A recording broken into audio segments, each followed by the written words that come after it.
Bukod sa paggawa ng gemstone accessories, isa pa sa mga libangan ngayon ni Francine Prieto ang pagbe-bake. Ibinibenta niya rin ito online, gaya ng kanyang bestseller na Angel Food Cake. Ikaw ba in-expect mong papasukin mo ang negosyo? Sabi mo, extra income. Bakit? Bakit kinailangan ng extra Eh, syempre, income? hindi naman, well, syempre, ang bread and butter ko talaga before showbiz, yung acting, eh, hindi naman lagi may project. Lalo na ako parang for how many years, hindi talaga stable yung mga projects na meron ako. Tapos hindi ko alam, kasi nga, ang tagal ko na naghahanap ng business. Oo. Wala, tapos syempre, yung pera mo, nasasayang lang. Yes. Tapos yun, hanggang sasabi ko, kailangan talaga meron kang business. Kabisado mo na, kahit wala ng Kasi recipe. recently, ito yung pag tinatanong, ano yung pinaka-bestseller mo? Angel Food Cake. Alam mo yung parang alam mo hindi ka mapapahiya. Okay, marami na bang umu-order sa'yo? Hindi lang ng Angel Food Cake, kundi yung ibang cakes Yung maldalas yung crinkles. That's nice. Yun yung balak ko. Sa kalagitnaan ng aming baking session ni Francine, abay isang kumikinang na engagement ring lang naman ang umagaw sa aking pansin. Ito pala kasi si Francine, engaged na noon pang October.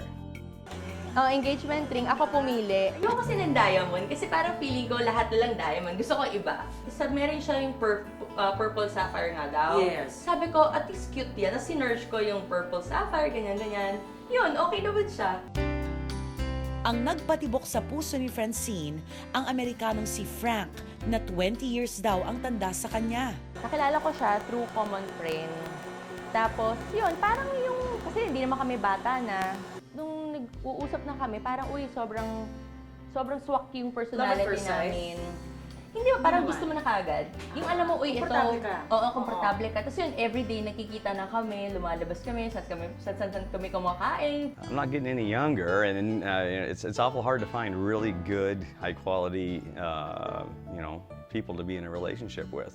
And we'd been together quite a bit. I'd been to make the relationship even stronger, and so that's kind of what sold me on her. I mean, everything was kind of right. We had enough in common, but enough not in common to help fortify the relationship and things like that. Sa pagtatapos ng kwentuhan namin ni Francine, eksakto namang naluto na rin ang kanyang specialty na Angel Food Cake.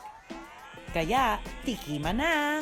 At eto na. Yes, ito na yung Angel Food Cake. Ayan. So, paano mo iniiwasang kainin yung binig mo? Ano, Ikaw. wag akong papakita kay Frank. Oo nga, ang Nagtatago ako. Kaya pag hinahanap niya ako, nasaan ka na?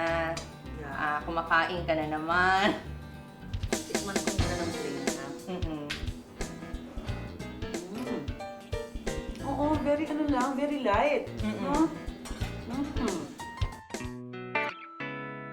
Ang kwento ng tunay na buhay ni Francine Prieto, hindi raw perpekto.